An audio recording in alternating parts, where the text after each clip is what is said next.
আমি আচলতে অসমীয়া মুছলমানক আমাৰ মেইন ষ্ট্ৰীম আছামিজ যিটো হেৰি তাত আমি ধৰি লওঁ তেওঁলোক একেবাৰে অসমীয়া যিখিনি আমাৰ খিলঞ্জীয়া সেইখিনিৰ পৰা সেইখিনি আমাক ভোট আমি বিচাৰিছোঁ বা গৈছোঁ কিন্তু বাংলাদেশী মিয়াৰ ভোট আমাক নালাগে বাংলাদেশী মিয়া যিহেতু আমি ইয়াৰ পৰা উৎখাতৰ বাবে সংকল্পবদ্ধ আৰু তেওঁলোকৰ আমি ভোট কিয় বিচাৰিম এইটো স্পষ্ট নীতি আৰু মইতো পৰাপক্ষত মিয়াই পোৱা যিবোৰ সা সুবিধা এইবোৰ মই কৰ্তন কৰা আছোঁ কিয় দিম যিবিলাক মানুহে ভোট নিদিয়ে তেনেহ'লে বিজেপিয়ে তেওঁলোকক চোৱাৰ কি লক্ষ্য থাকিব পাৰে এতিয়া আপোনাক মই উদাহৰণস্বৰূপে মই কৈছোঁ ডেংৰা সমষ্টিত ধৰক প্ৰায় 22,000 মাইনৰিটি ভোট আছে মইতো একেবাৰে কম পাইছোঁ ভোট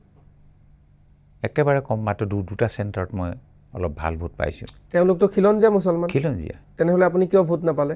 সেইটো কথা আছে মানে এইটো এটা বৰ ডাঙৰ ৰাজনীতি এইটো ইণ্টাৰনেশ্যনেল গেম আছে আৰু কিছুমান জেগাত মই খ্ৰীষ্টান ভোটাৰৰ ভোট পোৱা নাই অৱশ্যে এখন বাগানত পাইছোঁ মই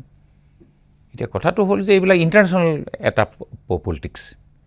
বিজেপিক দুৰ্বল কৰিবলৈ এইটো আন্তঃৰাষ্ট্ৰীয়ভাৱে কিছুমান প্লট বনোৱা হৈছে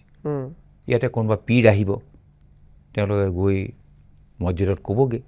যে ভোটটো দিব নালাগে কংগ্ৰেছক দিব লাগে কাৰণ এইকাৰণে কয় তেওঁলোকে যে কংগ্ৰেছৰ বাবেই তুমি মিয়াসোপা আহি সোমালি ইয়াত